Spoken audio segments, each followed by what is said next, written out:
Hey guys, welcome back to part 11 of my walkthrough. If you remember, we're almost done with Palace 1. I'll finish that up today. Sorry I haven't been uploading. I went to a wedding in the family, and I got sick from one of my 50 million cousins. But hopefully I'll be getting a video up every day or two again.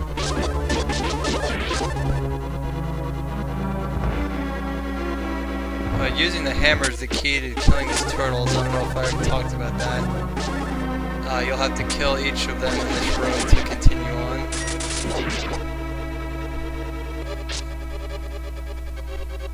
Just flip them over and finish them with the sword. If you don't finish them before you kill them, they'll flip back upright. They'll be much faster. So try to kill them the first time you get them down.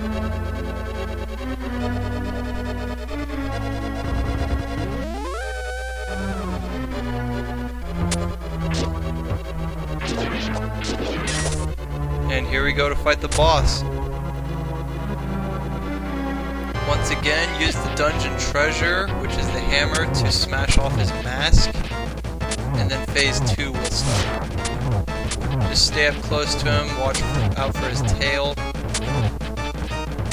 He will spit out some fire. The first one will split into 3, and then each of those will split into 4. So once you know that pattern, it's pretty easy to avoid. Once you get his mask off, use arrows and unload into that green gem on his head. Oh, I'm gonna die. Okay, that was way closer than it should have been. That was extremely lucky.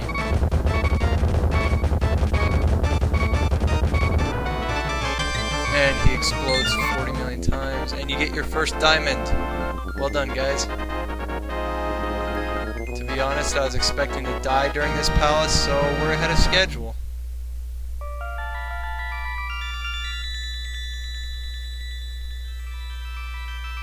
Behind schedule?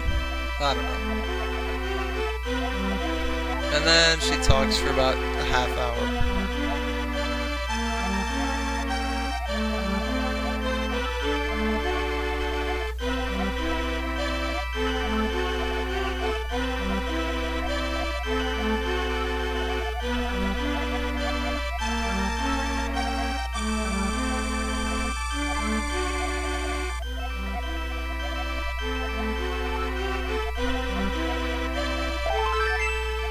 For any who are watching, I'm going to make some videos for the 2 Zeldas from the Nintendo Entertainment System. So I'd like you guys to vote on which one you want me to do. I will do both of them eventually. Either Zelda 1 or The Adventures of Link. So let me know what you guys want.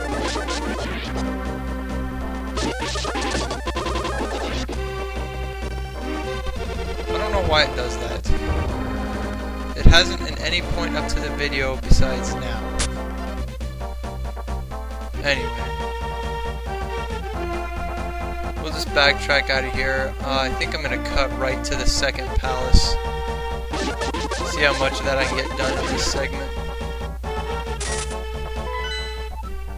And you can see on the map now all of the crystals are revealed.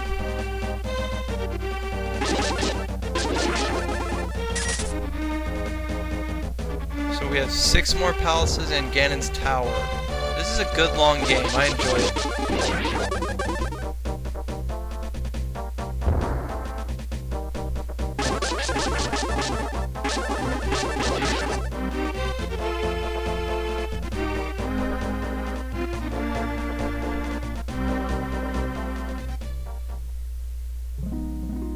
Fairy in there if you guys need it.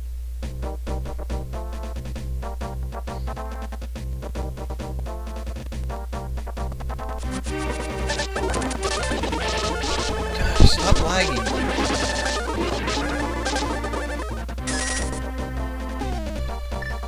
I'm doing nothing different in this segment than any of the others. I don't understand.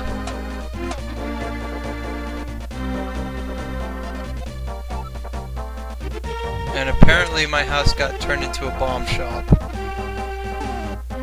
So if you guys are low on bombs, you can visit the house. You really shouldn't be. You don't use too many of them. but remember this shot because you'll need it later on in the game.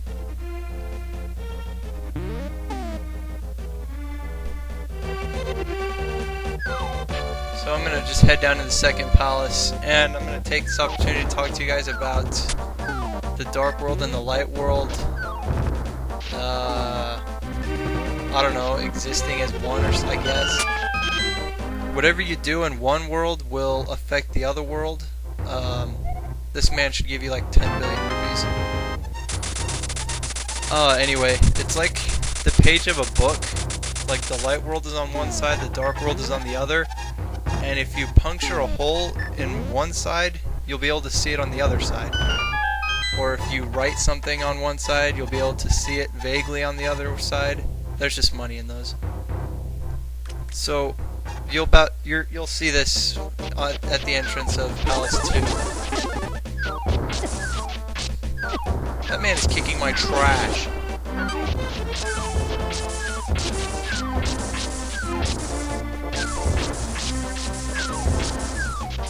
If you're low on fairies for your bottles, remember you can go into the light world just west of your house, and there's that rock with 4 fairies in it. If you guys need it. So here's Palace 2, and as you can see, you can't go anywhere. And this thing just tells you about how things exist simultaneously in the light and dark worlds. So I'll show you guys here.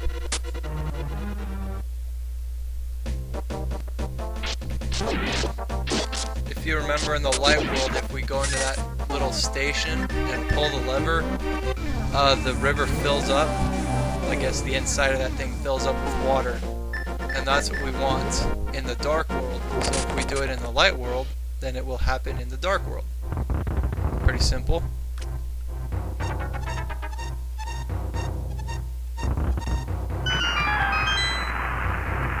The water is cut loose.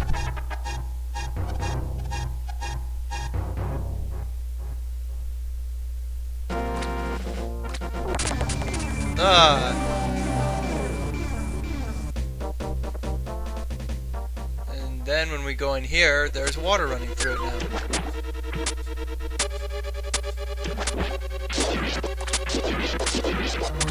Easily killed. Kill all 3 for the key.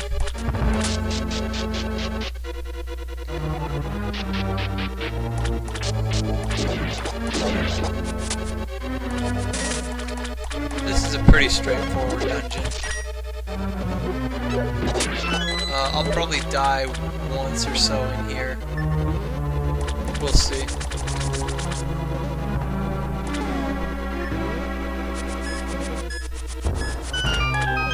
Just keep an eye on your surroundings. You got the bubbles coming up out of the water.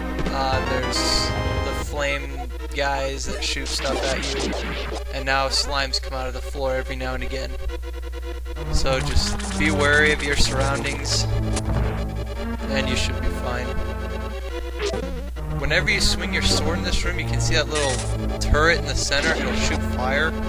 So try to stay out of the way of it if you're swinging your sword. And watch out for the big fire caterpillar.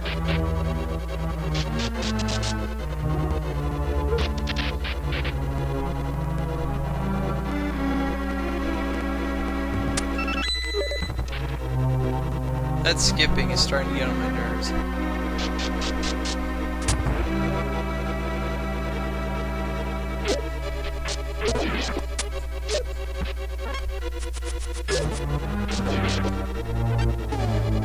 And that thing up there past the moles in the box, I don't even know.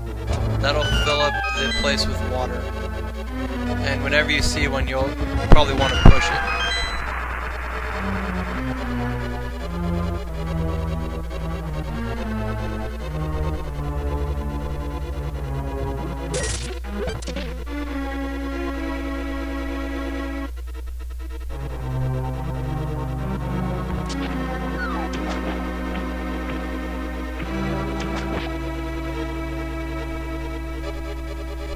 Checking for slimes.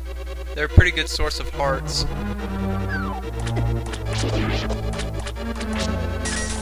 So So once you're in this big main room of the temple, head south first.